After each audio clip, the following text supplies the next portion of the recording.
anak-anak? Pagi, luar biasa. Gimana kabarnya? Alhamdulillah, luar biasa. Tetap semangat, terus belajar. Yes. Semangat.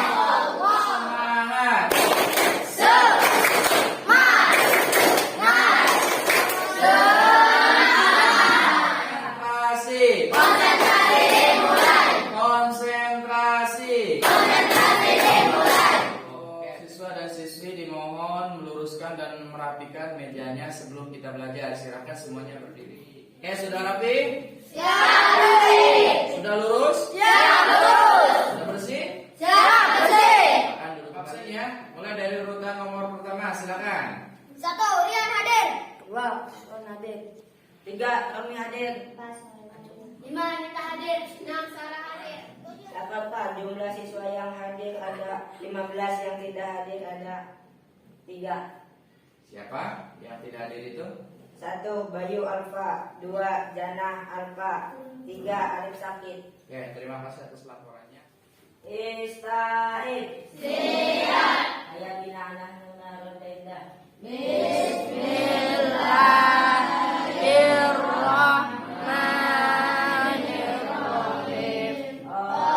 Allahumma nawwir qalbi binur hidayah. Kalian yang Bapak cintai, perlu kita ketahui bahwasanya yang namanya ilmu itu akan menjadi hiasan bagi ahlinya.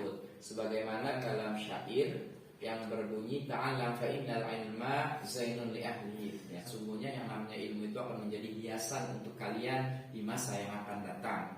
Sebaliknya apabila kalian bermalas-malasan, maka kelak di masa yang akan datang atau masa depan kalian tidak akan bahagia.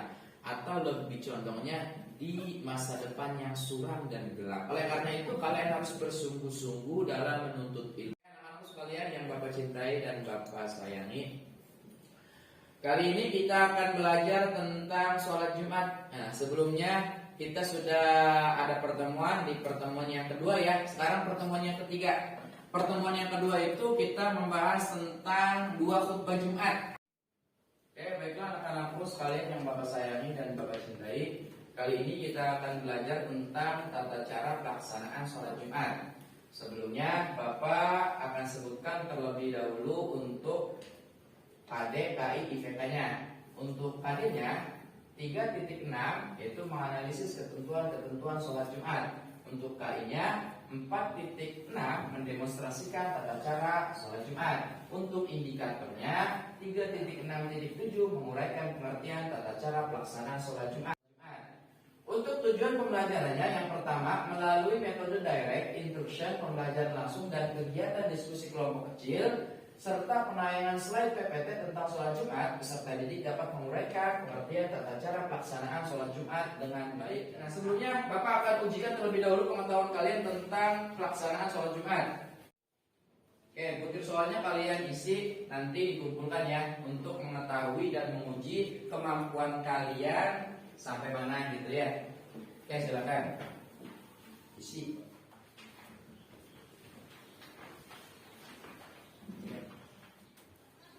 Oke anak-anakku, kita masuk ke dalam inti daripada pembelajaran. Kali ini kita akan belajar tentang sholat Jumat ya. Masih sholat Jumat. Pertemuan pertama sholat Jumat, pertemuan kedua sholat Jumat, dan yang terakhir pertemuan ketiga masih tentang sholat Jumat. Mungkin ini pertemuan terakhir di RPP pertama kita ya. Pertemuan ketiga ini sekaligus pertemuan terakhir. Pembelajarannya di sini yang pertama kita akan membahas tentang pengertian tata cara pelaksanaan sholat Jumat. Terus yang kedua hikmah dan halangan sholat Jumat. Pengertian tata cara sholat Jumat kita literasi. Di dalam sholat fardu 5 waktu, sholat Jumat juga memiliki tata cara pelaksanaan yang diatur. Pengertian tata cara sholat Jumat. Sholat Jumat berbeda dengan sholat fardu. Di dalam sholat Jumat ada yang namanya 2 khutbah Jumat. Itu perbedaannya. Kalau sholat fardu kan tidak ada yang 2 khutbah Jumat. kalau di sholat Jumat itu didahului atau adanya dua khutbah yang hukumnya sunnah muakkad dan ghairu muakkad. Sunnah muakkad itu sunnah yang sering dilaksanakan oleh Rasul. Materi selanjutnya, tata cara pelaksanaan sama. Yang nomor satunya, coba bacakan semuanya. Mandi sunnah dengan niat untuk melaksanakan salat Jumat. Oke, yang pertama dalam melaksanakan sholat Jumat kita dianjurkan dan disunahkan untuk mandi. Mandi di sini mandi sunnah, sunnah sholat Jumat. Diiringi dengan niat. Apabila tidak diiringi dengan niat, maka mandinya hukumnya mubah, jadi tidak mendapatkan pahala. Kalau ingin mendapatkan pahala, maka diiringi dengan niat. Nawaitul ghusla li sholatil jum'ati sunnatan lillahi ta'ala. Terus yang kedua apa?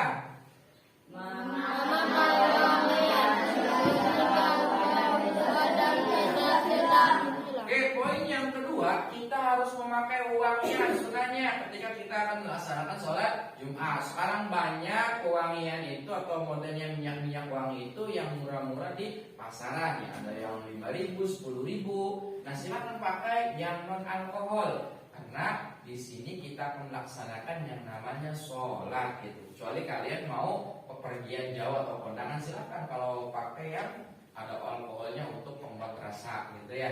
Cuma jangan dipakai untuk ibadah gitu ya. Oke, nomor 3-nya apa?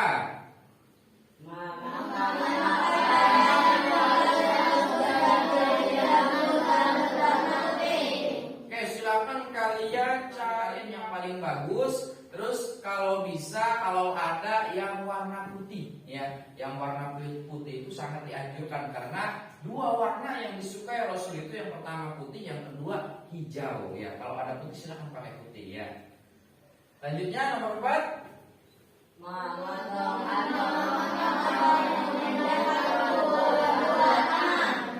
Oke, memotong atau memendekkan kuku kedua tangan ya. Bila kuku kalian itu pada panjang-panjang, silahkan kalian dipotongin ya. Sunnahnya itu hari Kamis, hari Senin, hari Jumat itu sunnah. Karena di samping sunnahnya Rasul, di samping pula mendatangkan yang namanya rizki. Terus jangan sampai kalian potong kuku kalian di dalam rumah.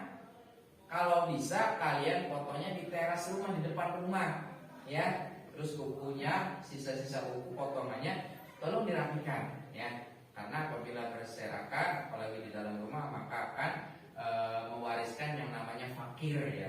Fakir harta maupun fakir ilmu gitu. Oke, lanjut. Poin ke-5 apa?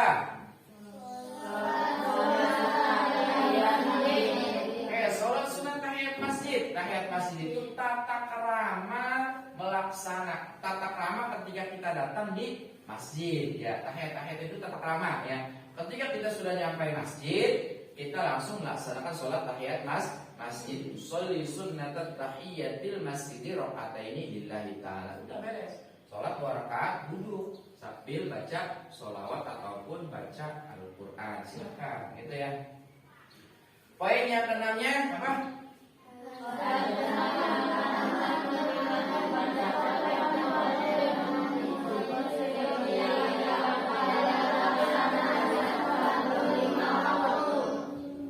Yang poin ke-6 yaitu azan pertama. Azan pertama dibaca panjang sekali gitu ya, kayak azan Mekah ataupun azan Madinah. Nanti azan yang kedua baru dipendekkan ya dalam pelaksanaan sholat Jumat tersebut. Gitu ya. Untuk doanya bacain aja. Allahumma ya Ghaniyu ya Hamidu ya Mubdiu ya Mu'idu ya Rahimu ya Wadud aghnina bihalalika haramika wa bidhatika amman siwak. Itu doanya yang sering biasa dibaca ketika pelaksanaan sholat. Hikmah daripada sholat Jumat. Apa saja hikmah sholat Jumat? Yang pertama, melatih kedisiplinan ya. Apabila kita sering melaksanakan sholat Jumat, mungkin kita akan belajar disiplin, tepat waktu ya. Ini halangan sholat Jumat. Halangan sholat Jumat, hal-hal yang dapat dijadikan alasan untuk tidak boleh sholat Jumat ada berapa ini? Ada 4. Yang pertama orang sakit. Nah, orang sakit itu diperbolehkan tidak melaksanakan. Ya, sama dengan sholat Jumat, bukan mengkodok sholat Jumat, akan tetapi melaksanakan sholat duhur. Iya pintar. Lanjut nomor 2-nya Pak. Hujan lebat. Misalkan ketika akan melaksanakan sholat Jumat waktunya jam setengah 12. Pas jam 11 hujannya lebat. Gede pokoknya hujannya. Terus anginnya kencang, terus bencana alam, gempa, lindu, pokoknya banyak pokoknya di situ. Nah, itu diperbolehkan untuk meninggalkan sholat Jumat. Cukup kita melaksanakan sholat zuhur di rumah, gitu ya. Terus poin yang ketiga apa? Musafir. Apa itu musafir? Musafir itu orang yang melaksanakan perjalanan yang sangat jauh. Misalkan dari desa ke Jakarta, kisaran itu 96 km misalkan ya. Nah, itu diperbolehkan untuk meninggalkan sholat Jumat. Cuma wajib melaksanakan sholat zuhur. Terus yang terakhir apa? Perjalanan menuju tempat melaksanakan sholat Jumat tidak aman. Misalkan dalam perjalanan ketika menuju sholat Jumat itu banyak penjahat, banyak begal, banyak raja-raja yang zalim misalkan. Apabila kita lewat kita akan dihukum. Kita tidak diwajibkan lagi untuk melaksanakan sholat Jumat karena memang membahayakan diri kita. Nah, itu halangan sholat. Poin-poin yang bisa Bapak sampaikan dari poin tata cara pelaksanaan sholat Jumat sampai tadi terakhir halangannya. Anak-anak sekalian yang Bapak cintai dan Bapak sayangi, kali ini kita akan membagi beberapa kelompok dan 15 tahun sudah terbagi dan menempati kelompoknya masing-masing. Nah, di sini ada 5 kelompok ya. Kelompok pertama, kedua, ketiga, keempat dan kelima. Nah, silakan kita pelajari yang tadi. Nanti salah satu perwakilan dari kelompok akan mempresentasikan materi yang sudah kita pelajari di tayangan slide PowerPoint yang sudah Bapak tampilkan tadi ya, tentang tata cara pelaksanaan sholat Jumat. Ya, masing-masing akan melaksanakan presentasi. Silakan kalian diskusikan di kelompok kecil ini dari masing-masing materi yang sudah kalian catat ya tadi. Bukan materinya, poin-poinnya semua ini apa? Bukan ya, yang akan presentasikan materi yang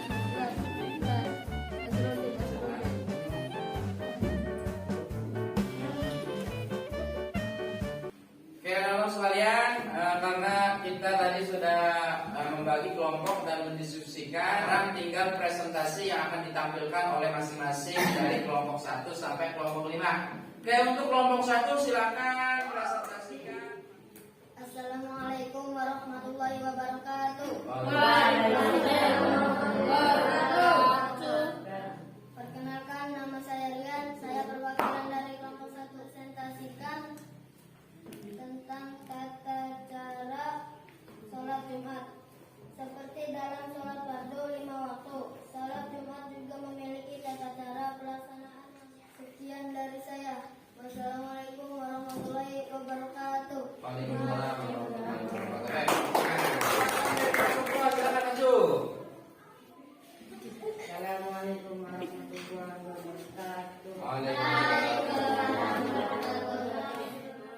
Assalamualaikum warahmatullahi wabarakatuh. Assalamualaikum warahmatullahi wabarakatuh. Perkenalkan, nama saya Rami, saya perwakilan dari kelompok 3. Saya akan mempresentasikan tata cara sholat Jumat. Assalamualaikum warahmatullahi wabarakatuh. Waalaikumsalam warahmatullahi wabarakatuh. Perkenalkan, nama saya Nita. Saya perwakilan dari kelompok 4. Saya akan mempresentasikan tentang tata cara. Waalaikumsalam warahmatullahi wabarakatuh. Nama saya Nita.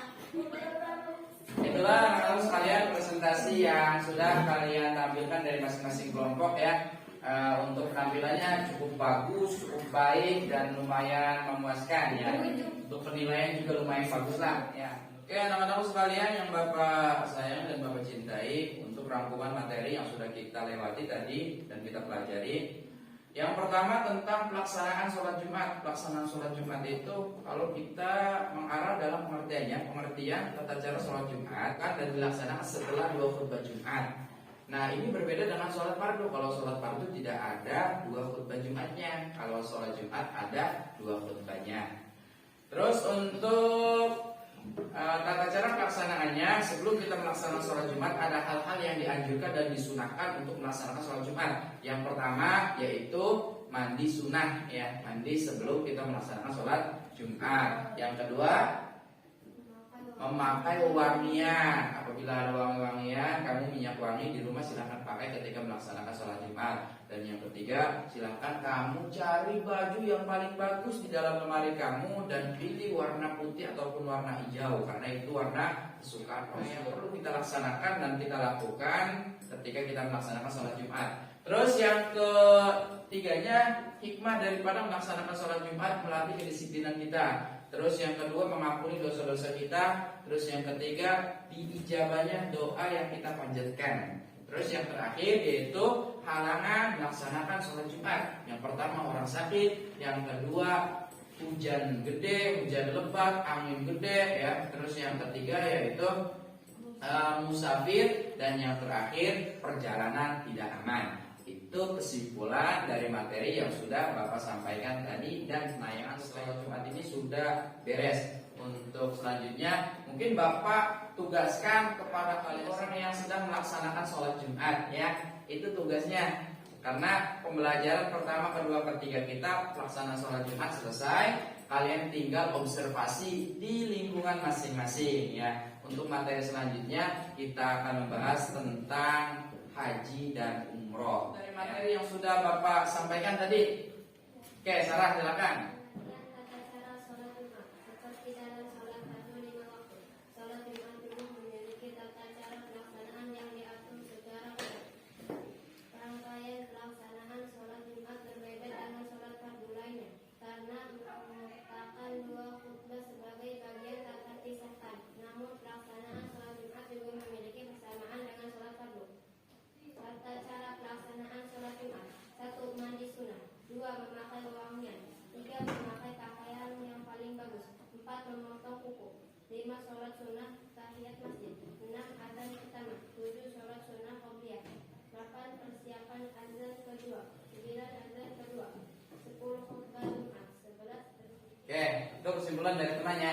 Siap persepsinya dulu. Tepuk tangan.